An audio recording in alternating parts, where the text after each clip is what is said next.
débrief. On débrief. L'actualité politique décortiquée par les spécialistes. L'IDPS, pour avoir passé 38 ans sous le bois, ils ont fait l'école buissonnaire. Aujourd'hui, ils ont un problème. Ils n'ont pas cerné les fondamentaux de la gestion. Je sais que j'essayais de taxer de tous les mots. On débrief. Chaque jour, de lundi à vendredi, de 15h30 à 17h, suivez les journalistes analyser sans complaisance l'actualité.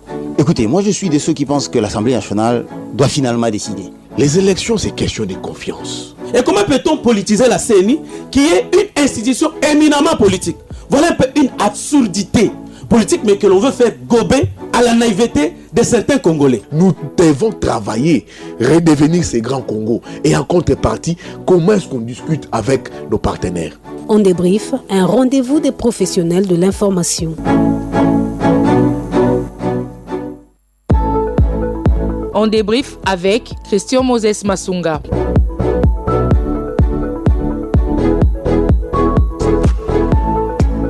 Bon après-midi à toutes et à tous et merci de votre fidélité à RTG FM. Vous êtes nombreux à nous suivre en ce moment ici à Kinshasa en province et comme je le dis toujours et en dehors de nos frontières. Vous nous suivez à Luanda en Angola, ici en face à Brazzaville. Vous nous suivez aussi dans les grandes villes de la République démocratique du Congo, notamment à Kindu, à Goma, à Kisangani, à Matadi et bien d'autres villes. Et merci une fois de plus de votre fidélité à la radio de l'avenir.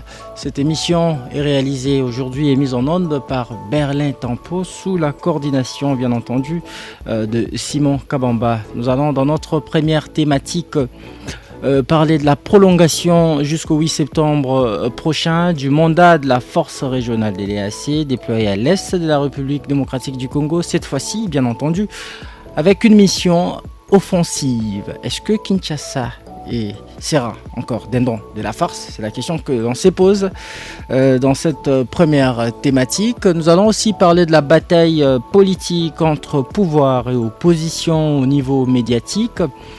Vous avez vu, peut-être que vous avez déjà vu la vidéo qui fait rage sur les réseaux sociaux du porte-parole du gouvernement Patrick Muyaya qui indexe Moïse Katumbi sur les antennes de France 24 au sujet de son supposé mutisme face à l'agression rwandaise contre la République démocratique du Congo. On en parle avec mes invités dans ces studios. Je suis avec Christian Moleka. Il est analyste indépendant, analyste politique et président et coordonnateur national des politologues de la République démocratique du Congo d'IPOL. Bonjour et bienvenue en débrief. J'espère que je vous ai bien présenté, Christian. Oui, suffisamment. Bonjour et merci pour l'invitation. Je commencerai par m'excuser pour les nombreux rendez-vous ratés dans le passé. Ça fait un bon bout de temps que vous êtes passé en débrief. J'ai visité le studio bleu. Ouais. Et donc je suis de retour. Merci. On va reprendre nos habitudes d'être plus régulièrement sur vos plateaux. Merci d'avoir répondu à notre invitation cette fois-ci. Je suis aussi avec Maître Eric Bissello. Il est président national de Consort, un parti de l'opposition. Bonjour et bienvenue en débrief, Maître Eric. Vous devriez ajouter opposition républicaine. Nous ne sommes pas dans l'anarchie. Les contrats sociaux renouvelés qu'on sort. Donc merci pour l'invitation au débrief. Un grand rendez-vous pour les politologues et pour les amoureux de la politique de la République démocratique du Congo. Donc peut-être le bonjour, est-ce que ça me permet les biscuits? Je vous redonne la parole pour les biscuits. Il est temps de présenter vos tout derniers aux auditeurs et à tous mes camarades. Il est temps pour nous de présenter les tout derniers invités. Il est cadre de l'IDPS, cadre communicateur du parti au pouvoir. Il s'appelle Didier Kaninda. Vous le connaissez déjà, c'est un habitué de l'émission. Bienvenue en débrief, Didier Kaninda. Merci, très cher frère. Merci, bonjour à mes co-débatteurs, bonjour à tous les auditeurs qui nous suivent.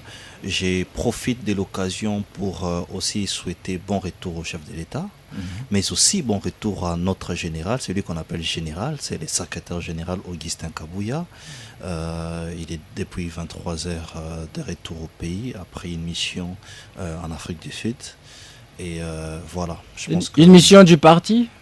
Exactement, une mission du parti. Vous savez que l'UDPS a connu beaucoup de problèmes à l'interne parce qu'il y avait des gens qui voulaient à ce que la famille politique du chef de l'État soit divisée, mais tous autour d'une personne. Aujourd'hui, nous nous sommes dit cap vers les élections, mais l'objectif c'est de donner la majorité écrasante et la majorité au chef de l'État. Donc nous devons être unis de l'extérieur comme à l'interne. Donc voilà pourquoi il a commencé par l'Europe et après il était en Afrique du Sud. Alors je vais vous redonner la parole, puisque vous avez évoqué le retour du chef de l'État. Il était en Chine où il a eu une visite d'État. Il nous ramène des accords économiques aussi juteux.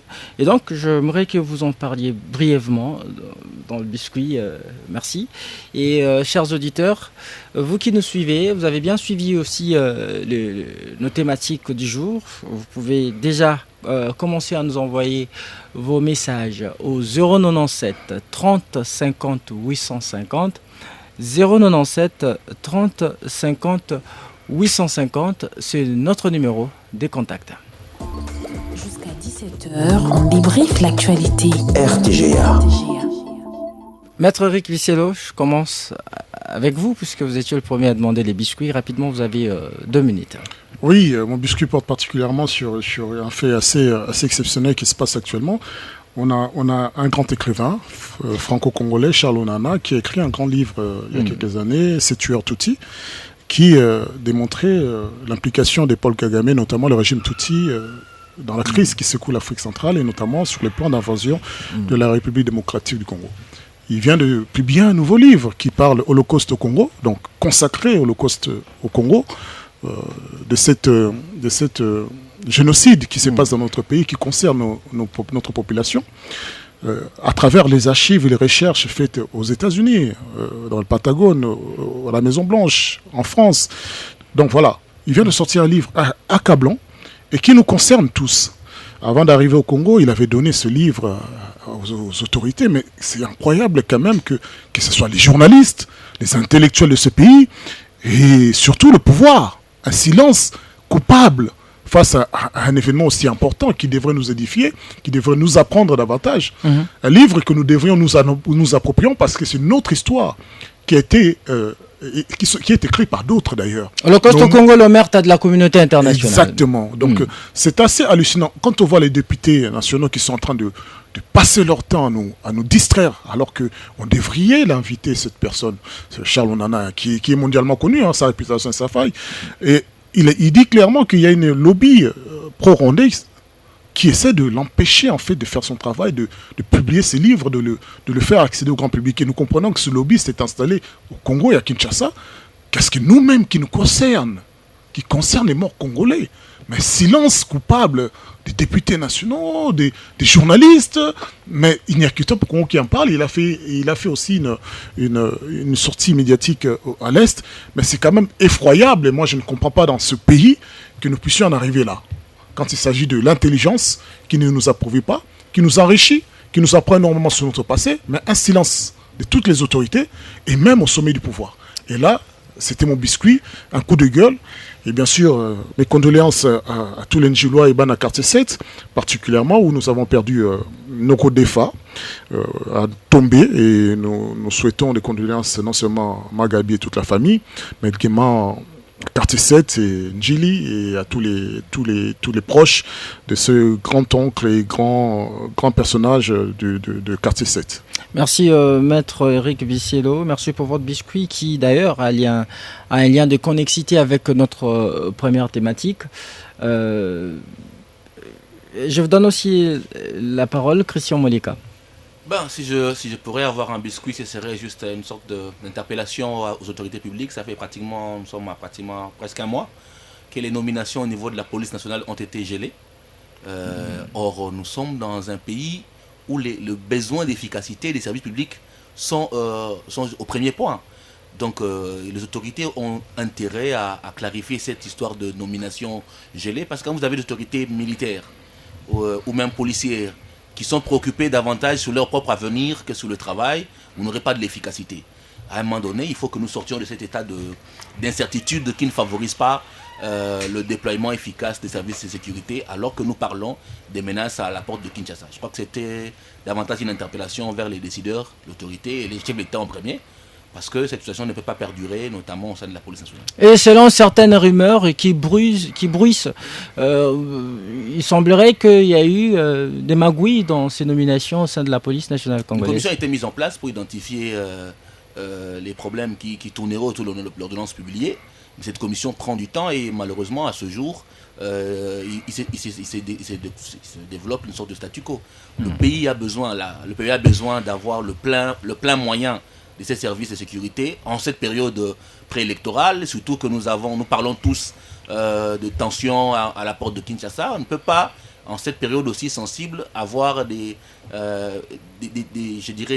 autorités à tel service de sécurité qui soient davantage préoccupées sur leurs propres avenirs que sur le travail qu'ils sont censés faire. Et qu'il faut rapidement travailler à lever cet équivoque-là. Merci Christian Moleka. Alors Didier Kaninda, excusez-moi de vous donner ces biscuits. Si vous en avez le vôtre, vous pouvez aussi le pingler. Mais sinon, le chef de l'État nous revient, comme je l'ai dit à l'entame de cette émission, il nous revient de Chine avec des accords économiques très indispensables. Vous pensez que l'on aboutira réellement à la mise en œuvre de ces protocoles d'accord? Exactement, parce que lorsque vous suivez le monde aujourd'hui, c'est tout le monde qui est tourné vers la Chine. Tout le monde est tourné vers la Chine, l'Europe et autres. La Chine qui se veut présente en Afrique depuis un temps. Justement, parce que rappelez-vous que aujourd'hui la main-d'œuvre chinoise, l'intelligence chinoise et autres montrent partout dans le monde que nous devons travailler avec la Chine. C'est comme ça qu'après 4 ans, le chef de l'État a décidé, non seulement pour essayer encore d'approfondir sur les discussions d'autres contrats, notamment les contrats sino-congolais, où il devrait y avoir des discussions par rapport à tout ce qui s'était dit ici, mais aussi d'autres contrats, parce que si nous voulons bien que notre État avance, nous devons coopérer avec les États forts. Et quand on parle des États forts aujourd'hui, la première force économique, c'est la Chine. Entre autres la Chine. Vous voyez, et donc nous ne pouvons pas négliger cela. C'est comme ça que si les chefs ont tourné les regards vers la Chine, c'est pour apporter des solutions par rapport à tout ce contrat où nous aurons le temps d'exploiter, de développer avec les temps. Mais j'aimerais aussi ajouter un petit point par rapport à ce que mon frère vient d'évoquer. C'est vraiment Christian Moleka. Christian Moleka. C'est vraiment important de voir cette histoire de la justice, parce qu'aujourd'hui, les comportements de nos policiers et les comportements de ces gens qui ont été là déçoivent. Je ne vais pas vraiment partir en détail, mais j'ai quand même appelé quelques autorités, notamment le général Kassongo, pour ce qui s'est passé il y a 2 jours à Bandal. Vous savez, il y a des OPJ aujourd'hui qui peuvent se dire, ok, comme j'ai des relations avec quelqu'un, je peux mettre quelqu'un dans un cachot. Et ça se passe comme ça. C'est comme ça qu'il doit vraiment avoir une étude approfondie par rapport à cela, et tabler, et changer. S'il faut changer tous ces gens-là, surtout la mise en place, c'est très important. Donc j'allais vraiment aussi profiter pour sonner une alarme au VPM de l'intérieur pour qu'il puisse suivre Maître Peter Kazadi, qu'il puisse suivre ça en toute urgence. Alors, merci pour vos mots introductifs, chers invités. Et sans plus tarder, nous pénétrons... Moi, dans le biscuit, j'allais ajouter, je ne sais pas si vous me donnez... Rapidement, je vous donne 30 secondes. Vous verrez que dans les réseaux sociaux, on communique sur les noms de Massaro. J'ai eu langue avec lui aujourd'hui pour pouvoir savoir qu'est-ce qui se passe réellement, qui se sont nommés, lui, Madame Amida et tout. J'aimerais ici sonner la trompette pour dire que ce n'est pas vrai, ce sont des fausses informations, mais seulement il se pose des questions, pourquoi est-ce qu'on s'acharne sur son nom? Pour la petite histoire, j'ai rencontré les messieurs une fois avec les docteurs Eteni, nous avons échangé, j'ai compris que c'était un homme avec une belle âme, très ouvert, mais je ne comprends pas pourquoi est-ce qu'il y a cet acharnement contre la personne qui serait nommée à la tête d'une entreprise, alors que c'est faux. Donc c'est des choses que nous déplorons, mais pour donner vraiment l'éclairage, toutes ces informations qui sont publiées sur des réseaux sociaux, relayées même par un journaliste qui vit à l'étranger, John Nungila, qui relaie même l'information, alors qu'il est vraiment suivi. Je pense que c'est de la mauvaise foi et c'est une mauvaise information. Une information non vérifiée. Non, mais parce que j'ai parlé avec lui, la personne. Je t'ai dit que nous avions eu à échanger une fois. On était avec les docteurs Eteni. C'est là que j'ai rencontré les messieurs. Mais quand j'ai vu l'information être relayée par un grand journaliste de notre pays, j'ai appelé Daniel Massaro pour savoir si l'information était vraie. Il dit que c'est faux, mais il ne comprend pas pourquoi cet acharnement contre sa personne et contre sa famille. On ajoute même Madame Amida qui n'y est pour rien dans ces nominations. Donc j'aimerais ici informer que ce sont des fausses informations, des fake news qui circulent ça et là. Alors, merci Didier Kaninda. Nous entamons notre première thématique. Le chef d'État de pays membres de l'EAC était réuni hier, mercredi à Bujumbura, dans un sommet sous-régional. Et ils ont décidé de renouveler le mandat de la force régionale de l'EAC en RDC jusqu'au 8 septembre prochain avec cette fois-ci une mission dissuasive. Ces mandats prolongés qui devraient en principe expirer ce jeudi 1er juin sera évalué le 15 juin prochain avec possibilité d'anticiper le départ de cette force à défaut des résultats. Maître Eric Bisello, comment commentez-vous cette prolongation du mandat de la force régionale de l'EAC? C'est une entourloupe, j'allais dire, pour le peuple congolais, parce que nous allons même nous poser, je le disais d'ailleurs dans le passé, il faut d'abord revenir à la genèse.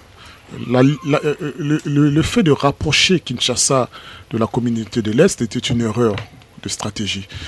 On ne peut pas raisonner avec Paul Kagame, faire du réel politique en pensant que non, en faisant du win-win, comme on dit, sorte un agenda que moi je te donne des minerais qu'on en vende ensemble pour trouver bénéfice en commun, était une mauvaise idée de la part du pouvoir en place.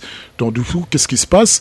Rwanda et Paul Kagame qui n'ont jamais respecté aucune parole, qui sont bien implantés dans l'EAC, qui d'ailleurs l'EAC est regroupé des ennemis essentiellement, des pays qui ont affronté la République démocratique du Congo, des pays qui ont participé aux meurtres, aux assassinats des Congolais sur le sol congolais, des pays certains qui ont été condamnés à payer le peuple congolais, à dédommager le peuple congolais, mais qui aujourd'hui n'ont jamais exécuté. Donc, en pensant peut-être aller jouer à de la politique simplement aussi claire, c'était une erreur. On les a invités dans notre pays pour observer non seulement ce qui se passait, mais également pour embrasser leurs frères du M23. Mais cela a permis d'ailleurs non seulement certainement de ramener du renfort et des moyens dissuasifs, des moyens de défense au M23 pour mieux se regrouper, pour mieux se préparer, pour mieux attaquer la République démocratique du Congo. D'ailleurs, c'est ça qui s'est passé quand le M23, la communauté est arrivée à un endroit, ils s'embrassent, ils disent ok, nous retirons, mais la République, les Congolais ne viennent pas à cet endroit. Donc on limite le FRDC d'accéder à un territoire sur le territoire national parce que le M23 l'a remis à la communauté de l'Est africaine. Cette communauté est venue en observance. C'est quand même extraordinaire, nous sommes en guerre, les Congolais sont en train de mourir. Donc ils ont suffisamment du poids pour que le M23 ne les attaque pas, pour que les M23 les respectent. Mais le M23 ne nous respecte pas, nous, ne nous craignent pas, et parce que simplement, c'est eux qui soutiennent le M23. Donc, le fait qu'ils prennent de la place là où qu'occupait le M23, ça a permis au M23 de se révigorer, de se regrouper et de se préparer aux attaques qu'on a vues dernièrement à Rutshuru. Et aujourd'hui, on attend que les ADF rejoignent le M23. Donc, on sent déjà qu'il y a une stratégie qui s'organise. Nonobstant que ces territoires, soi-disant abandonnés ou laissés, on n'y a pas accès. Les Congolais, on n'a pas fait des recensements, Massissi et compagnie. C'est-à-dire que l'autorité de la République ne se retrouve pas, n'y est pas présent. Aujourd'hui, après tous ces temps, vous allez nous dire que non, nous nous sommes trompés, ou bien nous allons, ça peut se tromper, dire on va réorganiser le mandat et mettant un mandat offensif. limite, moi je me demande offensive contre qui? Finalement, peut-être on risque d'avoir l'EAC qui se retournera contre la FARDC. C'est ça qui risque d'arriver. Ou bien peut-être ces communautés, à défaut de voir arriver la SADC, qui sera peut-être plus engageant et plus en train à protéger le peuple congolais, risque de passer pour des complices avérés, c'est ce qu'ils sont déjà, du génocide qui se passe au Congo. Donc, ce n'est qu'une façade supplémentaire. Mais c'est dommage parce que nous ne cessons de le dire et de le répéter que la véritable libération ne viendra pas de l'ESC, ça ne viendra pas de la SADC, ça ne viendra des Congolais. Et en attendant, il est vrai, les Congolais ont déjà répondu favorablement à l'appel du chef de l'État pour pouvoir rejoindre les forces armées, pour pouvoir rejoindre les forces de renseignement. Il appartient maintenant au pouvoir en place de faire les nettoyages essentiels dans ces appareils politiques, civilo-militaires, dans les services d'enseignement, dans l'armée, pour nettoyer toutes les tâches que nous avions dû accepter d'engager, d'introduire dans nos forces suite aux accords politiques, ainsi de suite. Il n'y a eu que 2 chefs d'État qui ont pris part au sommet de Bujumbura d'hier, Évariste Ndayishimiye du Burundi et William Ruto du Kenya. Le responsable de pays membres de la sous-région, est-ce que ils ont ici accordé moins d'intérêt à ces travaux, à ces assises? Écoutez, l'EAC a pour moi pour seule vision que de trouver le moyen d'instaurer un Tutsi-land, un royaume où le Tutsi aura une primauté, une gérance, et ce royaume-là s'avère être le Congo, une partie du Congo. D'où même la prétention de Paul Kagame de réécrire l'histoire, de dire on a une partie du territoire récupéré au Congo. Donc nous savons bien que c'est une façade. On n'a aucun intérêt à être sincère avec des gens qui nous mentent, qui nous tuent, qui nous violent en permanence. Donc à partir de là, nous reprenons une chose, en tant que consort, en tant que parti républicain nationaliste, sur cette question, nous sommes derrière le chef d'État. Mais que le chef d'État prenne des bonnes résolutions pour les Congolais et non pas pour les apparences, pour la diplomatie, ainsi de suite. Il est ici question des vies des Congolais, de l'intégrité territoriale, de ce qui nous rassemble, nous fait vivre ensemble.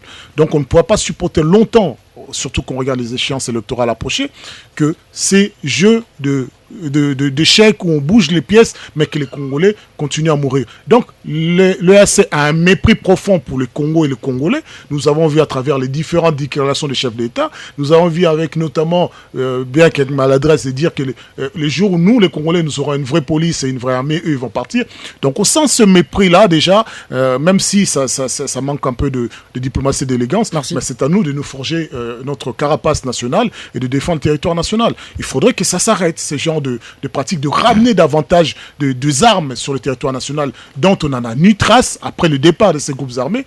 Il faut arrêter de ramener des hommes qui vont enlever des uniformes et qui vont y demeurer demain et qui vont dire que nous sommes des natifs de ce village, nous sommes des natifs de cette colline, pour pouvoir provoquer des guerres ou bien des différents tribaux qui vont nous condamner à une guerre civile certaine. Merci maître Éric Bissello. Je rappelle que vous êtes président national des consorts, un parti de l'opposition, opposition républicaine, comme vous aimez que l'on dise. Merci. Alors Didier Kaninda, ce renouvellement du mandat de la force régionale de l'EAC par le pays de la sous-région a connu l'approbation, bien entendu, de la RDC. Le chef de l'État, Félix Tshisekedi, a été représenté par le ministre de l'intégration régionale, Mbusa Nyamoussi. Est-ce que le gouvernement congolais ne s'effourvoie pas? Vous vous souviendrez, bien évidemment, du ton avec lequel le président de la République avait dénoncé en Gambie l'incapacité de cette force à combattre le M23, tout en annonçant la possibilité de ne plus renouveler le mandat de cette force de l'EAC avec l'arrivée imminente des troupes de la SADC.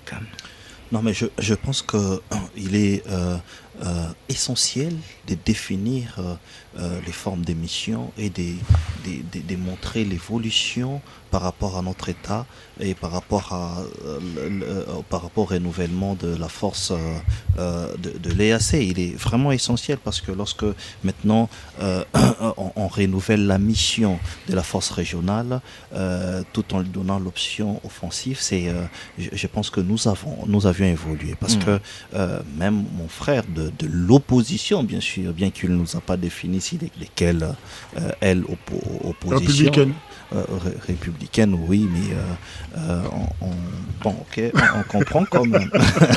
Ça paraît compliqué. Oui, ça paraît très compliqué. Dans l'opposition, il faut appartenir à une famille. On est en opposition. Il faut expliquer. Quand on est en opposition républicaine, il faut accompagner le pouvoir. Le monsieur ne sait pas que non, l'opposition, c'est quand on n'est pas avec le pouvoir. Entre guillemets, il y en a plein. Quand on n'est pas dans le pouvoir, on est dans l'opposition. C'est comme ça que je disais. Il a dit qu'il n'est pas dans l'anarchie. Républicaine, c'est bien, c'est bien, et j'aime d'ailleurs parce qu'il ne sera pas ces présidents-là qui prendra les jeunes gens et les enverra à lancer des pierres.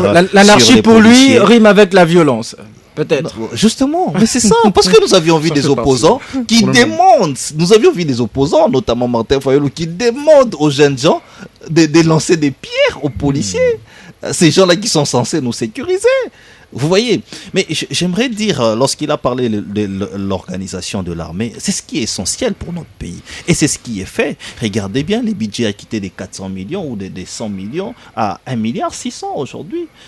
Aujourd'hui, les chefs de l'État organisent un recrutement au sein de l'armée pour renouveler cette armée. Et ça, ce sont des points qui vont nous permettre d'avoir une armée sûre pour combattre. Mais dans notre temps, nous faisons quoi? Dans notre temps, nous avons...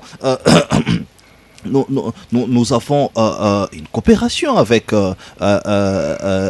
l'EAC, bien sûr, dont nous sommes nous-mêmes membres, parce que lorsque les gens disent l'opposition, entre guillemets, les gens d'autres disent qu'ils sont des résistants, il y a plusieurs formes d'opposition ici au pays où les gens viennent raconter des histoires. C'est comme ça que j'ai demandé aux frères d'en face de pouvoir définir de quelle opposition s'agit-il. Parce que nous voyons une autre opposition qui dit que nous soutenons les élections. J'ai vu une opposition qui marchera pour soutenir les processus électoraux et qui dit que c'est un processus qui est très fiable. Mais dans l'autre temps, nous avons vu d'autres opposants qui se disent non, nous ne voulons plus des élections. Et ils ne veulent plus des élections. D'ailleurs, ils ont commencé par les... Vous voulez dire que l'opposition est fragmentée? Voilà, vraiment fragmentée. C'est comme ça que j'ai demandé cette situation pour situer... mais je pense que c'est essentiel, c'est même évolutif. Parce que l'autre fois, lorsque les chefs de l'État a même parlé autrefois au chef militaire de l'EAC, au commandant, il a demandé d'agir. Mais lorsqu'ils étaient dans une mission d'observation, c'était impossible. Mais aujourd'hui, lorsque nous avons évolué pour une mission offensive, c'est-à-dire que cette force peut interagir en face des ennemis, et notamment les plus grands ennemis qui est caché derrière, qui est couvert derrière les M23. Je pense que nous avions évolué. En même temps, nous ne disons pas que cette armée qui doit sécuriser l'ensemble de la République a croisé les bras. C'est comme ça que vous ferez aujourd'hui. J'aimerais même que, au-delà de ce que l'opposition républicaine dise, puisse féliciter les prouesses du chef de l'État en disant que c'est maintenant une armée qui est en train de se réorganiser. Parce que sans cette réorganisation, nous ne pouvons pas nous dire que nous pouvons combattre contre ces agresseurs de la République. Qui dans des très longtemps cette agression du M23 via les Rwandais. Donc je pense que nous avons évolué parce qu'il est inévitable aujourd'hui de vivre avec ça. Remarquez bien, lorsqu'on parle de membres de l'EAC, il y a notamment l'Ouganda qui était indexé de pouvoir faire passer les M23 et autres pour qu'ils prennent Bunagana et autres. Mais l'Ouganda est pays membre de l'EAC. Voilà. Ouais. Aujourd'hui, il est pays membre, mais ils ont aussi des éléments, des sujets ougandais qui sont dans la force régionale. Voilà. Du M23, vous voulez dire? Non, pas du M23, dans la force de l'EAC. Voilà. Ce qui prouve que nous pouvons gagner la guerre autrement. nous pouvons gagner la guerre. Il n'y a pas seulement Ouganda, il y a Burundi. Il y a Burundi, il y en a presque Kenya. 16. Oui, Kenya, il y en a Sud. presque 16 pays. Ouais. Est-ce qui prouve que c'est... Aujourd'hui, nous avions évolué. Mais regardons, voyons ce qu'il y a comme les résultats. Mais ce qui est essentiel dans tout ça, ce que nous pouvons compter beaucoup plus, c'est notre propre force qui est les FARDC. Mais le chef de l'État avait donné l'impression de vouloir se débarrasser de cette force qui est devenue amie de l'ennemi. On voit le AC récupérer plutôt des territoires cédés par le M23. Mais pourquoi le gouvernement congolais est revenu sur sa décision de ne plus renouveler le mandat de l'EAC? Non, mais tout se passe sur un seul point. Avant, c'était la mission d'observation.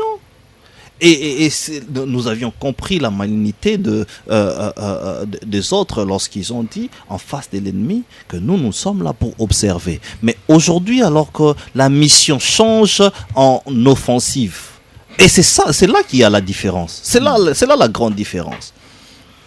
Merci Didier Kaninda. Alors Christian Moleka, vous êtes analyste politique indépendant, je l'ai dit, vous êtes coordonnateur national de la DIPOL, Dynamique de politologues de la République démocratique du Congo. Je l'ai dit à l'entame de cette émission, les chefs d'État de l'EAC ont décidé de renouveler les mandats de la force régionale de l'EAC en RDC jusqu'au 8 septembre prochain, avec cette fois-ci une mission dissuasive. Ces mandats prolongés devraient expirer en principe aujourd'hui, ce 1er juin. Alors, entre-temps, les troupes de l'EAC sont attendues le 20 juin courant pour être déployées au Nord Kivu avec un mandat offensif. Est-ce qu'il n'y aura pas chevauchement des actions sur terrain?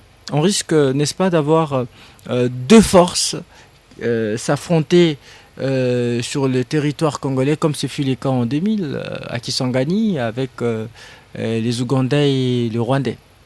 Premièrement, il faut rappeler que le mandat de l'EAC a toujours été offensif. Rappelez-vous des déclarations du chef de l'État lorsqu'il parlait de l'entrée des Kenyans à Bunagana. Faut avancer vers le micro. Rappelez-vous des propos du chef de l'État lorsqu'il rappelait l'entrée des troupes kenyanes à Bunagana. Vous connaissez la suite parce que le mandat a toujours été offensif. Deuxièmement, l'accord de Luanda est allé plus loin en donnant même une limite temporelle de 5 jours. C'est-à-dire si au bout de 5 jours, il ne déposait pas les armes, il aurait ouvert les feux, désarmé et cantonné de force. Le problème, c'est qu'on n'a jamais appliqué ces dispositifs-là parce que les acteurs censés les appliquer, et c'est d'ailleurs pour cela que le chef d'État, je crois, à un moment donné, a interpellé le commandement kenyan des troupes, ont préféré ne pas se battre. Lorsque l'armée ougandaise est entrée à Bunagana, le commandement de l'armée ougandaise a clairement dit qu'il ne venait pas se battre. Et donc ils ont remplacé la mission officielle, celle d'un mouvement, d'un apport offensif, celle d'un désarmement, par une sorte de mission de plaidoyer et de communication politique. Parce qu'ils cohabitent très allègrement avec les M23. Et donc c'est là d'ailleurs qui a justifié le refroidissement de Kinshasa, qui n'est plus à même d'accepter un prolongement. Et donc ce constat-là est un constat de base à poser. Ça veut dire que 6 mois après son installation, la force régionale n'a pas répondu aux raisons pour lesquelles elle a été déployée, à savoir une force offensive, un désarmement, un cantonnement des M23. On a vu autre chose. Et donc, le prolongement de 3 mois traduit d'abord à la fois de plus en plus un désintérêt de Kinshasa sur l'initiative, qui semble se concentrer sur la démarche SADC, mais en même temps, de mon point de vue, un possible plan de retrait à court terme.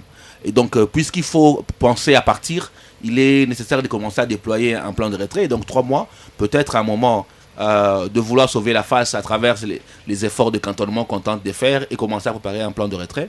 Parce que moi, je ne crois pas à la capacité offensive de l'ERC. L'armée ougandaise l'a clairement dit, elle ne prendra pas les armes contre les M23. Les leaders politiques, que ce soit au Ouganda ou au Kenya, en Tanzanie, l'ont exprimé qu'ils n'avaient pas cette logique offensive. Ce n'est pas en 3 mois qu'ils vont se dédire et prendre d'autres options. Je crois que peut-être il faut penser à une SADC qui viendrait probablement mettre en place la dynamique offensive dont réclame Kinshasa. Mais c'est quand même une victoire diplomatique pour le gouvernement congolais qui a su monter les enchères cette fois-ci, si on peut le dire, pour finalement aboutir pour finalement obtenir de l'EAC l'usage d'une force dissuasive contre le M23 tel que prescrit dans la feuille de route de Luanda? Bon, Victoire, je ne sais pas s'il faut le voir comme ça. Déjà, il faut signaler que le sommet a été plus ou moins boycotté, hein, plus ou moins boudé. Parce que sur les chefs d'État qui devaient être présents, même Kinshasa, qui est au centre de discussion, les chefs d'État n'y est pas allé. C'est quand même un signal assez important. Quand vous avez des acteurs aussi importants que Kagame qui n'étaient pas au sommet, Museveni qui n'était pas au sommet, le chef du pays concerné pour lequel on parlait n'était pas au sommet, et c'est le président kényan qui va se réunir avec son confrère pour parler alors que les acteurs majeurs étaient absents. Représentés certes, mais pas au haut niveau, ils étaient absents. C'est dire combien l'initiative aujourd'hui peine à décoller. Et je crois que le communiqué qui a été lu, c'était, de mon point de vue, une volonté de donner une sorte d'assurance à l'opinion que le dispositif continue encore à fonctionner, alors qu'on le sait, la mésentente est très claire, la méfiance très claire. Lorsque vous avez un chef d'État qui dit que l'armée ougandaise cohabite avec les rebelles, c'est clair en termes de méfiance. Comment pouvez-vous construire une telle confiance? Mais le président kényan s'est quand même félicité de l'évolution sur les terrains. Il a dit il y a eu cessez-le-feu, il n'en reste que le cantonnement du M23. Le résultat le plus concret sur le terrain, exactement, sur le cessez-le-feu, parce que il y avait l'intensité du combat qui s'est arrêtée. C'est un acquis, peut-être pour Kinshasa, sur le gain du temps, parce que la stabilité du front a permis de mieux se structurer et de mieux s'organiser, mais la réponse sécuritaire n'a pas été apportée.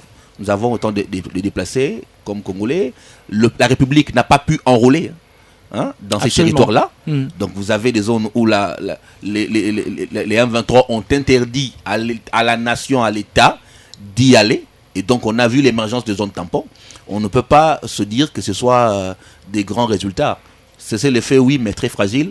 Il y a quelques jours encore, on a entendu les oppositions entre les Wazalendo et les M23, et tout le monde parle de plus en plus des reprises des armes autour de la ville de Goma. Donc c'est l'effet fragile, mais qui a permis quand même d'ouvrir quelques passerelles des communications, même si jusqu'à ce jour, Kinshasa refuse de parler ouvertement avec les M23. Est-ce que l'EAC, Christian Moleka, pour finir avec vous dans cette première prise de parole, l'EAC n'est pas là en train de faire usage d'usure des temps, parce que tout récemment vous avez suivi le porte-parole de FARDC qui avait alerté l'opinion internationale sur le préparatif des éléments du M23 à reconquérir des territoires, ces anciens bastions en fait, avec des nouveaux éléments qu'il a entraînés au Rwanda.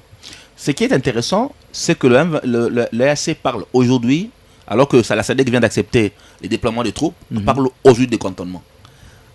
C'est quand même assez intéressant. Ça fait 6 mois qu'ils n'ont pas cantonné, ça fait 6 mois qu'ils n'ont pas désarmé. C'est le moment où on commence à parler déploiement SADC qu'ils parlent cantonnement. Est-ce que c'est cantonnement ou protection des troupes? C'est une réflexion qu'il faut avoir. Parce que lorsqu'ils vont cantonner à Rumagabo, le Rwanda a tout fait pour faire partie de la délégation, même si Kinshasa a réussi à l'écarter. Ça veut dire vous mettez à côté et vous parlez avec Kinshasa. Et donc c'est aussi une issue. Parce qu'un déploiement rapide de la SADC et une option offensive aurait réduit les capacités des négociations si en même temps on arrive à cantonner aujourd'hui. Donc est-ce que ce n'est pas une façon d'arracher l'assiette à la SADC qui vient, garder l'initiative sur le terrain en prenant le devant sur la question des cantonnements et donc probablement des négociations qui vont se tenir, parce que lorsqu'ils vont se cantonner, ils ne vont pas disparaître. Ils vont se cantonner pour négocier, tout du moins leur survie. Et donc c'est garder l'initiative sur le combat, on le sait. Des pays comme l'Afrique du Sud, comme l'Angola ne sont pas très appréciés par le Rwanda, qui n'aimerait pas avoir des troupes angolaises à ses frontières. Et donc ils gardent une mainmise dans la question sécuritaire en attendant l'arrivée de la SADC. Maître Eric Bissello, vous voyez vraiment le gouvernement congolais mettre un terme à ces mandats qui a cours légal dans les 15 jours prochains, lors de l'évaluation comme promis?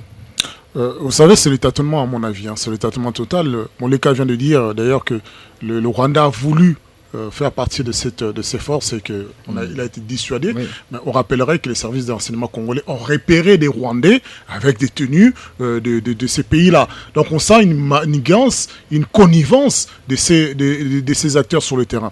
Et de deux, nous avions senti qu'il y avait quand même un problème dès le départ, quand Kinshasa nous dit, voilà, l'UAC vient nous prêter main forte pour arrêter ces terroristes, et mais là-bas, partout, on nous dit, dans ces pays, on nous dit, non, nous venons juste pour reprendre des lieux et observer, être une force tampon, c'est-à-dire nous regardons à gauche l'armée congolaise s'asseoir et regarder comment les Congolais sont en train de mourir, et à droite, nous regardons les M23 se ressourcer, peut-être pas, on va même le donner des armes supplémentaires, ainsi de suite.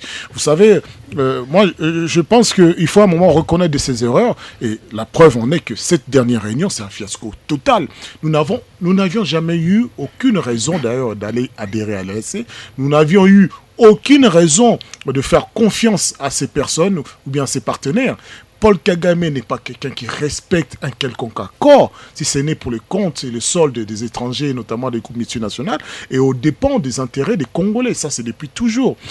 Vous savez, mon frère qui a l'UDPS, il n'arrivera pas à comprendre certainement que dans la notion de république et notion de nationalisme, ainsi de suite, qui sont des notions d'ordre purement politologique, il faudrait comprendre que quand on ne fait pas partie de la majorité en signant, par exemple, la charte de l'Union sacrée, on est de facto de l'opposition. Opposition ne veut pas dire ennemi.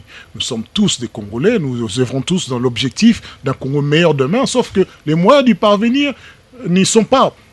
Et la vérité, c'est que nous soutiendrons ce qu'il y a à soutenir, mais lorsque nous verrons que les choses ne sont pas claires, nous, en tout cas, au contrat social renouvelé, nous le dirons clairement au chef de l'État, force ou pas, service de renseignement ou pas, anéropas, des miens ou pas, ainsi de suite. Nous sommes Congolais, nous sommes en République démocratique du Congo, ce sont nos frères qui meurent quotidiennement, c'est notre territoire qui nous est arraché violemment, et ça n'a pas commencé aujourd'hui.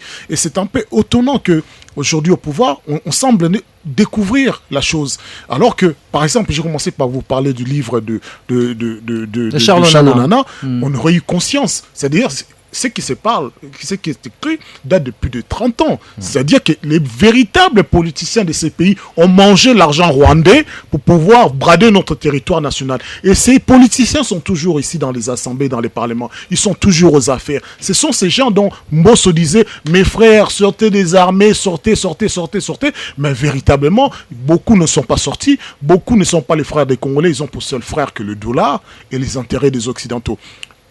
Kinshasa doit se rendre compte qu'en tâtonnant avec l'UAC, c'est un échec total. Maintenant, il faut voir, est-ce que maintenant, ça devient un problème?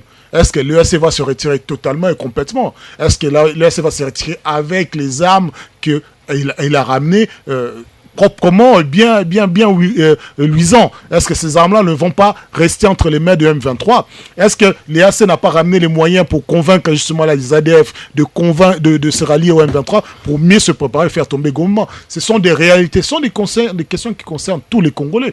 Au lieu de cela, voyons plutôt qu'est-ce qui se passe. Nous ici qui sommes concentrés, nous étions concentrés à cette question tout à fait capitale pour la survie de la République démocratique du Congo, le pouvoir nous offre une distraction tout à fait extraordinaire en s'attaquant à Moïse Katumbi. Pas de manifestation là, il ne faut pas aller à gauche, on arrête ceci, on arrête cela, alors que les Congolais sont en train de mourir. Aujourd'hui, vous regardez dans les médias, ce qui est aujourd'hui actuellement, ce sont des faits divers. Pendant ce temps, limite, on ne parle plus de ce qui est essentiel, c'est-à-dire l'intégrité territoriale, la République démocratique du Congo, les Congolais qui meurent, le Rwanda qui nous pille, qui nous prennent nos matières premières, et bien entendu, de ces traîtres qui sont ainsi en train de circuler librement à Kinshasa. Vous dites que cette réunion, c'est un pur fiasco. Pourtant, nous sommes non loin du bout du tunnel. Il y a ce seul feu. Et hier, il a été décidé, par exemple, qu'il n'est nullement question que le M23, comme Kigali, ne puisse intégrer l'équipe de vérification du futur site de pré-cantonnement de ces éléments à Rumangabo, dans le territoire de Rutshuru, au nord de Goma. L'Ouganda fait partie de ces missions. Vous connaissez les rapports entre Paul Kagame et Yoweri Museveni? Est-ce que vous connaissez les rapports? Paul Kagame a été formé par Yoweri Museveni, le chef des forces armées de l'Ouganda. Il a été armé par les Américains et par les Ougandais. L'Ouganda qui a servi de base arrière aux Américains pour préparer l'invasion du Congo via le Paul Kagame. Donc, ils se sont battus sur Kisangani aux dépens de la vie des Congolais. Mais ils ont continué à collaborer. Donc vous n'allez pas me dire que demain, tous ces Tutsis, parce qu'ils sont de Tutsis, vont prendre des armes pour se neutraliser pour les intérêts des Congolais. Il faut arrêter avec cette naïveté. La simple présence pour une question aussi capitale, parce que la République démocratique du Congo est bien la gâchette qui pourrait faire redémarrer l'Afrique centrale, mais la question sur cette invasion de notre territoire, de cette génocide qui se passe, les chefs d'État ne se sont même pas donné la peine de se déplacer. À plus forte raison lorsque le mandat devrait devenir offensif. Vous imaginez quelle parole donner? Donc qui sera capable de garantir cette parole-là qui devrait prendre les nations? Si ce n'est le chef d'État. Moi je ne crois pas du tout. Et je le répète, et on l'assume, Paul Kagame n'a jamais respecté aucun accord qui ne va pas pour les intérêts exclusifs des Tutsis et du régime du Rwanda. Didier Kaninda, est-ce que le gouvernement congolais n'est pas là en train de tâtonner des choses lorsqu'on accorde une dernière chance à l'EAC, à la force régionale de l'EAC, d'user cette fois-ci d'une force dissuasive? Non, mais il faut, lorsque vous faites la lecture des choses, vous comprendrez que le gouvernement prend plutôt des bonnes résolutions. J'ai aimé les réflexions, et lorsque mon frère fait des pics sur l'opposition et qu'il dit qu'il y a une opposition républicaine et tout, c'est ce que nous voulons en fait. Une opposition qui propose, une opposition qui n'est pas là pour créer des histoires. J'ai donné l'exemple ici des opposants que nous avons dans le pays, des opposants qui envoient même les enfants à lancer des pierres. C'est que nous condamnons. Mais lorsque vous parlez par exemple de Moïse Katumbi, mais nous avions demandé aussi à Moïse Katumbi de condamner le Rwanda. Parce qu'en fait, lorsque nous parlons de cette guerre-là, c'est la RDC qui est agressée par un pays qui est le Rwanda. Mais lorsque nous voyons les actions de la communauté internationale, vous voyez les mêmes pays où nous crions partout que nous sommes menacés par les Rwandais via le M23, mais qu'est-ce que l'Union européenne a fait?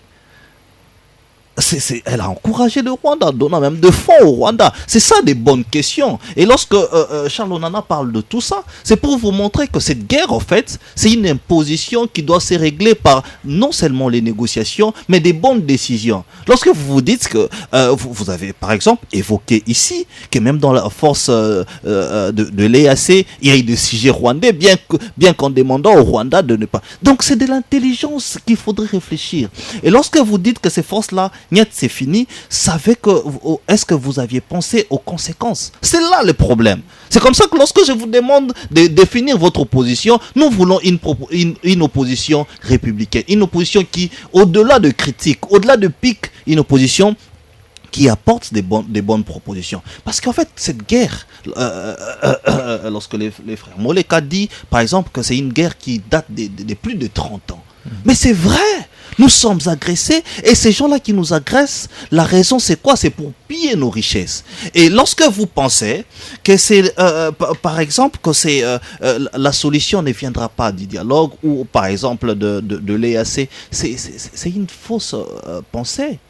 Cette résolution, la résolution de la guerre doit être une résolution collective. C'est comme ça que tous les pays doivent être témoins. Regardez.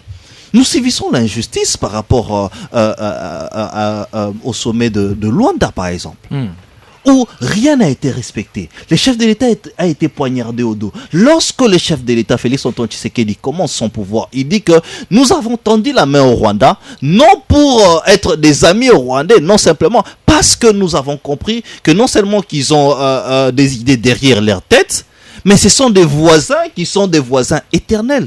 Donc c'est une guerre qui est intelligente. Voilà pourquoi moi j'aimerais encourager aujourd'hui nos bien-aimés, par exemple Charles Onana qui parle de cette guerre. C'est là, il faudrait réfléchir longtemps.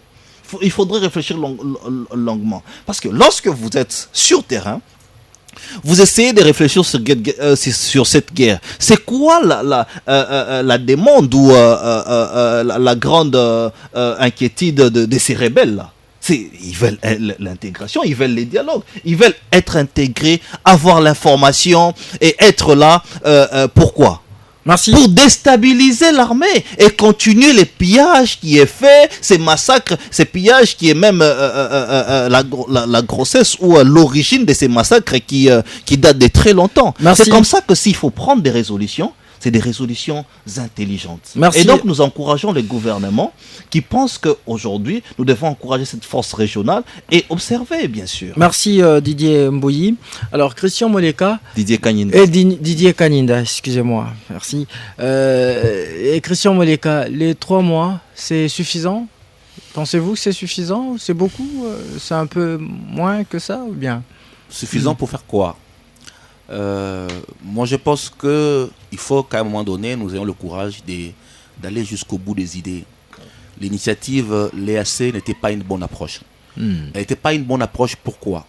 Parce que tout simplement l'économie des guerres qui se développe à l'est de notre pays est alimentée et au bénéfice de certains pays qui déstabilisent l'est du pays. Tout le réseau du commerce artisanal d'or, de coltan, les comptoirs sont dans les pays voisins. Donc ils sont bénéficiaires de l'instabilité. On ne veut pas demander à des États bénéficiaires de l'instabilité d'être solution à la stabilité. Alors la RDC c'est une vache à lait. C'est une mauvaise approche et nous avons perdu certainement un temps en suivant une mauvaise approche et nous retournons à l'approche SADC qui, rappelez-vous, a déjà été développée en 2013. Si en 2013 les M23 ont été vaincus, c'est parce que la brigade d'intervention, les FIB, qui a soutenu les FARDC, était composé de la SADC. C'est de la MONUSCO. La SADC, ça veut dire les Kenyans, les Tanzaniens et une logistique sud-africaine. Donc c'est une solution que nous avions déjà. Nous avons pris du temps à chercher une autre solution pour revenir à une solution que nous avions déjà. Donc nous revenons en 2013. C'est qu'il peut être c'est peut-être un long chemin pour que nous nous rendions compte que nous ne pouvions pas forcément sortir des solutions qui existent, mais on a perdu en temps, on aurait pu s'orienter autrement, on serait peut-être un peu plus loin. C'est peut-être le constat à tirer, même si, comme je le dis, ça nous a peut-être permis l'expérience de gagner pour la République en temps, en stabilité du front, et utiliser ces temps-là à se restructurer, à mieux s'organiser, à lever les troupes que nous avons eues, et donc être plus opérationnel si demain les combats devaient se reprendre avec l'M23. Nous avons gagné en temps, mais nous avons perdu énormément en processus et surtout en argent, parce que pendant ces 6 mois, c'est la République du Congo qui a pris en charge ces coûts-là. Donc 3 mois pour moi, c'est très peu pour avoir des résultats conséquents, mais ça peut être un point de départ pour un plan de retrait. Si Kinshasa veut faire partir le M23, ça peut être un temps suffisant pour commencer un plan de retrait plutôt de la force EAC et permettre un remplacement par les troupes de la SADC, parce qu'une cohabitation SADC-EAC voudra dire la mise en place d'un commandement intégré, opérationnel intégré, qui associe SADC et EAC, et là nous aurons notre casse-tête à régler. Moi je pense qu'il faudrait préparer une forme de transition, et 3 mois c'est suffisant pour une transition avant l'arrivée des troupes SADC. Merci beaucoup Christian Moleka. Nous prenons une petite pause et on va revenir juste après pour aborder rapidement notre deuxième thématique et lire vos messages. Jusqu'à 17h, on débriefe l'actualité. RTGA. Jusqu'à 17h, on débriefe l'actualité. RTGA. Et ben, nous sommes de retour dans ces studios bleu-blanc de RTGA FM. Je suis avec Maître Eric Bissello, qui est président national du Contrat social renouvelé, un parti politique de l'opposition. Et je suis républicaine. Ouais, l'opposition républicaine. Je suis également avec Didier Kaninda. Lui, il est cadre et communicateur de l'UDPS. Mais aussi avec Christian Moleka. Lui, il est analyste politique indépendant, coordonnateur national de la DIPOL, le dynamique de politologue de la République démocratique du Congo. On va dire un mot, on n'a pas ce temps parce que là, il faut lire le message des auditeurs. Nous parlons de Patrick Mouyaya qui, de passage hier sur les antennes de France 24, a interpellé Moïse Katumbi. Il a dit, des fois, il doit donner sa position en rapport avec ce qui se passe dans l'Est de la République démocratique du Congo. Et on a rapidement vu aussi l'état-major de Katumbi qui a sorti une vidéo montrant Katumbi, sur France 24 toujours, en train de condamner l'agression rwandaise, mais également avec l'implication de l'Ouganda. Maître Rick, comment commentez-vous cette guerre médiatique actuellement entre l'opposition et le pouvoir? On sent déjà que le pouvoir sait qui est son adversaire direct, en fin de compte. Donc Patrick Mouyaya, qui est devenu le porte-parole de la majorité, il faut voir d'ailleurs, même en termes d'information, c'est vrai que c'est quelque chose qui a été relayé, c'est ça qui est fou d'ailleurs, qui a été relayé à plusieurs reprises par des gens qui sont dans la majorité, sans pour autant vérifier si dans le passé, dans la déclaration de Moïse Katumbi, il n'a pas eu à le faire déjà. Il a eu à le faire, mais puis je ne comprends pas pourquoi est-ce que c'est eux qui vont déterminer ce que Moïse va dire ou pas. Nous n'avons pas élu les députés à l'Assemblée nationale pour qu'ils nous disent que Moïse déclare ceci. Nous n'avons pas sorti un gouvernement pour que le gouvernement nous dise que Moïse doit parler. Non, nous attendons du gouvernement de la République qu'il agit au nom et pour le compte des Congolais. C'est ça l'obligation. Maintenant, le pouvoir se trouve à Moïse Katumbi, son adversaire direct, se fragilise. Parce que c'est le pouvoir qui doit présenter aux Congolais un bilan, ce n'est pas Moïse Katumbi. C'est le pouvoir qui doit justifier des violences et parfois des bavures policières, ce n'est pas Moïse Katumbi. C'est le pouvoir qui doit justifier l'atteinte aux droits et libertés de Moïse Katumbi et de ses collaborateurs. Ce n'est pas le contraire. Il est vrai que je l'ai dit tout à l'heure, je l'ai dénoncé. Comment est-ce que le pouvoir est en train de nous distraire alors que les choses plus graves arrivent avec les faits divers. Ce sont des faits divers. Moi, je pensais que ça devait rester au niveau de la police nationale, mais que ça prenne des proportions du pouvoir. Cela démontre à quel point il y a une désorganisation, une désorientation totale, à quel point Moïse Katumbi fait peur. Et moi, je trouve que c'est un peu dommage, au lieu de se préparer pour présenter un bilan au Congolais, de dire, voilà, nous avons été élus pour ça, nous avons fait ci, peut-être nous allons aller par là. On est là en train de dire, non, Moïse Katumbi est le méchant et le mauvais, réalisez-nous. Mais ça, c'est pas une stratégie. C'est une démonstration de la bêtise intellectuelle. Souvenez-vous que moi, je me souviens, quand je vois la majorité remplir le Stade de France, le stade des Martyrs, je me dis, mais attendez, on n'a pas élu, il y a des chefs des institutions qui sont là, et des personnalités gouvernementales qui sont là pour remplir un stade, pour dire Ouméla au chef de l'État. Mais c'est pas pour ça qu'ils sont là. Merci. Non, il faudrait quand même raison garder, s'intéresser aux Congolais qui n'ont pas encore l'occasion de s'exprimer, mais que ça va arriver très très bientôt, et de dire aux Congolais que nous sommes là pour la sécurité, nous sommes là pour que le dollar baisse, nous sommes là pour que le pain baisse, le prix du pain baisse, nous sommes là pour les transports, nous sommes là, c'est ça le quotidien, et notamment, surtout, et j'insiste, la sécurité et l'insécurité créée par des éléments de l'UDPS. C'est ça qui est inquiétant. Merci Maître Rick Bissello. Alors Didier Kaninda, pourquoi cette fixation, cette indexation sur Katumbi?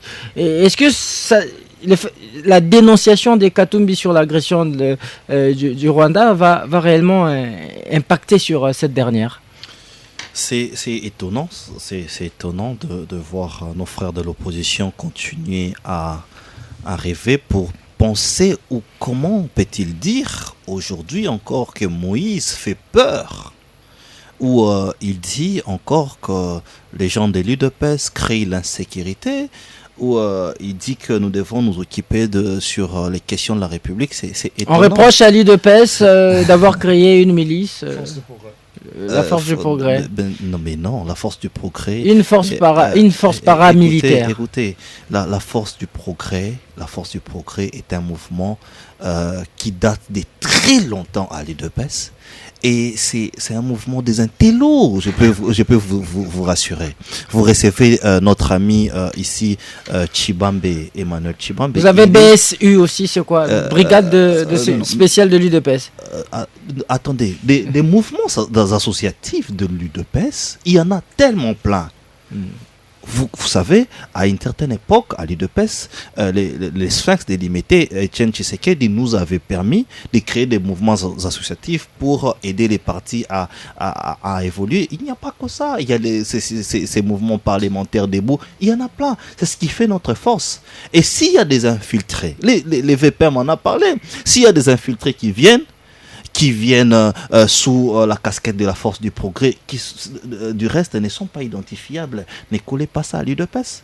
C'est comme qui dirait, ils ont envoyé des gens pendant la marche Il y a eu des vidéos molester. Il y a eu des vidéos qu'on a vues lors de votre marche, de la marche de la jeunesse de l'UDPS. On a vu le policier marcher côte à côte avec les jeunes de l'UDPS qui étaient armés de machettes. On l'a vu dans les vidéos.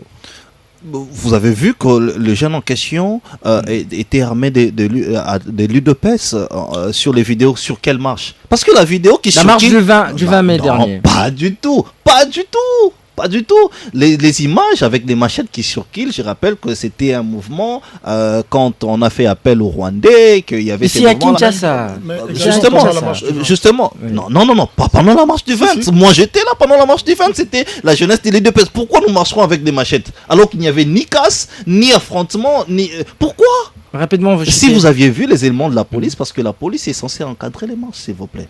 Mais lorsque on parle de Moïse Katumbi et autres, c'est parce que nous remarquons que nous avions évoqué les questions de l'armée ici. Mais qu'est-ce qui tue l'armée congolaise? C'est l'infiltration.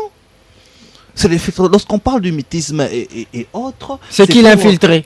Non, mais c'est pourquoi je dis notre armée a été infiltrée. Vous avez beaucoup d'images que je peux vous envoyer ici où nous avions vu des éléments approximatifs rwandais qui sont dans l'armée, nos informations qui passent là et là. S'il vous plaît, soyez équitable en fonction du temps. Nous tendons vers la fin de l'émission. J'aimerais la parole doit être équitable parce que Christian Moleka doit aussi prendre. Nous ne tapons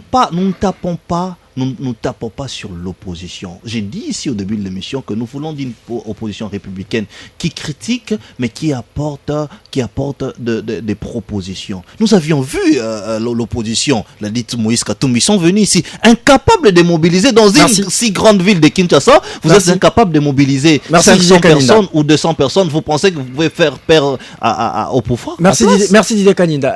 Christian Moleka, attendre Patrick Mouyaya, la voix de Katumbi porte ça porte quant à ce qui concerne la dénonciation de l'agression rwandaise. Bon, je crois qu'il faut déjà prendre deux choses, la forme puis le fond. En termes de forme, vous avez un gouvernement qui est en offensive médiatique. L'événement du 20 mai est pratiquement l'image de l'enfant bastonné par la police, a écorné le pouvoir. Il y a une opinion internationale qui s'était émue. Et donc, en phase offensive, vous avez donc le ministre du gouvernement, malheureusement, qui prend l'offensive. Et il y a eu les membres du gouvernement qui ont quand même le président de la République qui ont assisté. Qui a signé un communiqué. On a eu le Patrick Mula qui a fait une sortie médiatique. Ensuite, le président qui a fait les rondes des hôpitaux. Puis le VPM de l'intérieur. Et donc, ils sont vraiment en phase offensive pour essayer de récupérer la communication qui, pendant un temps, leur avait échappé. Donc, ils sont en mode réactif. Deuxièmement, ce qu'il faut remarquer sous la forme, c'est le durcissement du temps. Ça veut dire un gouvernement qui est vraiment au combat et qui a donc durci le temps. En voulant charger l'opposition comme responsable des désastres et des événements du 20 mai. C'est ce durcissement de temps-là et ce changement de temps-là qui a été constaté notamment chez M. Patrick Muyaya. Maintenant, dans le fond. Mais pourquoi Katumbi? Justement, dans les fonds, Kinshasa semble avoir choisi son adversaire, puisque dans le mouvement des quatre, il fait peur. La menace la plus sérieuse, qui semble la plus sérieuse maintenant, c'est Katumbi. Si vous voyez les différentes arrestations qui ont été faites, qu'il s'agisse de Mike Mukebai ou Daniel Safou ou Salamou Eskadela, c'est le camp de Moïse Katumbi. Et donc, sans parler des maïs du Zambie, c'est ma faute de Moïse Katumbi. Vraisemblablement, c'est la menace la plus sérieuse pour le régime. Et donc, ils ont choisi leur adversaire et ils commencent à construire les éléments de langage sur base de cet adversaire-là. Merci Christian Moleka. Rapidement, on va lire le message des auditeurs. Voilà. Nous commençons avec ce message. Salut Christian Moses, Berlin Tempo. Salut Christian Moses. Katumbi aura du mal à dénoncer ces coopérations du Rwanda dès lors qu'il est l'un des tireurs des ficelles dans le pillage de nos ressources minérales. De nos ressources naturelles. Kambilo depuis Kisenso. Autre message. Bonsoir RTGA, c'est Hugues Maoula depuis Massina. Massina sans fil. Je ne sais pas ce que veut dire le gouvernement. On ne manque pas d'occasion pour citer Katumbi. Ça passe en boucle dans les réseaux sociaux. L'interview de Moïse Katumbi sur France 24, il a condamné les Rwandais et les autres pays qui soutiennent le M23. Bonjour, le régime de Sey erreur à démontrer ses limites et donc la seule solution c'est de tricher aux élections comme ce fut le cas du compromis à l'africaine. Mais ça ne passera pas cette fois-ci. Maître Zakari, voilà. Votre message. Salut, on débrief ce Guy Mouzongo depuis Lemba. Quid du rapport de l'IGF sur le manque à gagner dans les contrats chinois antérieurs pour qu'on se jette encore dans leurs bras actuellement. Le premier contrat était entre les entreprises chinoises, mais cette fois-ci c'est un contrat d'État à État. Alors, autre message. Bonsoir Christian Moses. Le plan de l'UDPS aujourd'hui c'est d'attaquer les opposants avec leurs mensonges. Il est au pouvoir, qu'il gère le pays pour satisfaire le peuple. Le théâtre des Kabouya avec le tribalisme, nous n'en voulons. C'est pas notre thématique d'aujourd'hui. Bonjour Moses ainsi qu'à tous les invités. Le régime actuel a trahi en adhérant et en faisant appel à cette force de l'EAC. La prolongation de leur mandat constitue la complicité du régime. Bonsoir, ma radio demande à Monsieur Didier quel est le bilan de l'EAC. Atika Jalelo, c'est Papa Augustin depuis Kinkole.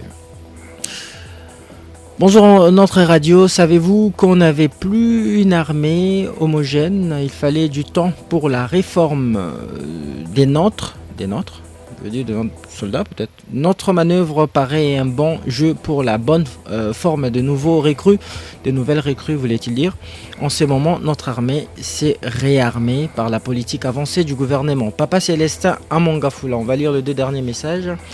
Bonjour ma radio, nous sommes un peu déçus pour les castings d'aujourd'hui, c'est ficelé.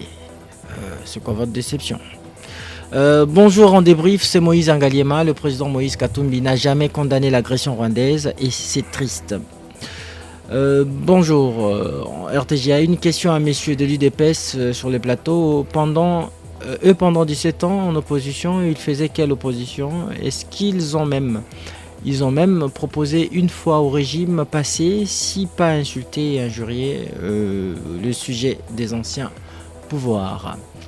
Et voilà, c'est la fin de cette émission. Maître Rick Bicello, vous allez dire un mot pour conclure, un mot. Oui, bien sûr. Nous avons vu Moïse Katumbi dans les médias et ça tourne en boucle, condamner non seulement le Rwanda et également tous ces complices. Ces comparses. Ouais, voilà. Et aujourd'hui, nous sommes dans une logique où non seulement les élections sont une nécessité pour le renouvellement démocratique, pour la légitimité du pouvoir, nous sommes aussi inquiets des libertés et des droits de tous les Congolais et surtout les libertés d'opinion et politique. Donc il ne faudrait pas qu'il y ait une dérive du régime et il ne faut pas que le régime se souvienne oublie ses racines et que se perde dans la quête absolue du pouvoir et à tous les prix. Et nous sommes inquiets également de la déviance des constitutions des milices privées qui dont on voit certaines vidéos tuent impunément les Congolais. Donc que le pouvoir prenne ses responsabilités. Didier Kaninda, vous concluez. Pendant 37 ans, l'UDPS a demandé, par exemple, je donne un exemple comme ça, à Mosé de demander aux Rwandais de rentrer chez eux et de donner la facture, sinon on n'aurait pas eu toute cette infiltration que nous avions eue dans l'armée. Ce que nous reprochons à nos amis de l'opposition et à Moïse Katumbi notamment, aujourd'hui la nation devrait se réunir en un seul homme, condamner le Rwanda et cette agression rwandaise via les M23. C'est ce que Moïse Katumbi ne fait pas. Et ils diront qu'il y a des vidéos où c'est fait, mais directement aujourd'hui nous avions entendu cela. Voulez-vous qu'il le fasse avec hardiesse pour que vous vous rendiez finalement compte qu'il condamne? Il ne le fait pas. Il y a même un auditeur qui en a dit. Mais par rapport à l'opposition, nous traitons que cette opposition, c'est une opposition de pété. Parce que nous voyons une opposition qui ne s'est pas mobilisée, une opposition qui ne s'est pas s'organiser. Ils vont se diviser les quatre là. Nous leur donnons du temps. Merci. Christian Moleka, vous concluez. Moi, je conclurai en appelant notre classe politique à un sursaut patriotique et les pouvoirs publics à refonder l'État, notamment dans ses attributs régaliens. Aujourd'hui, on parle du 1-23, mais il y a également les Séléka qui se déploient au niveau de la province orientale, l'ex-province orientale. Séléka du Centrafrique? Oui, on a parlé de la Centrafrique. Arrivé au niveau de l'ex-province orientale. Donc, nous sommes un pays qui doit apprendre à se défendre lui-même. Et ça passe par notre capacité à refonder le service de sécurité, à refonder les renseignements, pour que nous soyons respectés. Il n'y aura personne d'autre qui prendra notre propre destin en main. C'est nous-mêmes et nous devons nous assumer comme nation. Alors, de ces mots de Christian Moleka, nous mettons un terme à cette émission qui a connu les concours techniques de Berlin Tempo sous la coordination de Simon Kabamba. Christian Moses Massunga qui vous parle vous a présenté cette émission. Merci de l'avoir suivi. Restez avec nous sur RTGA FM et vous retrouverez demain Derrick Katola pour le dernier numéro de la semaine. Bonnes conditions d'écoute. Et à très vite. Jusqu'à 17h, on débriefe l'actualité. RTGA.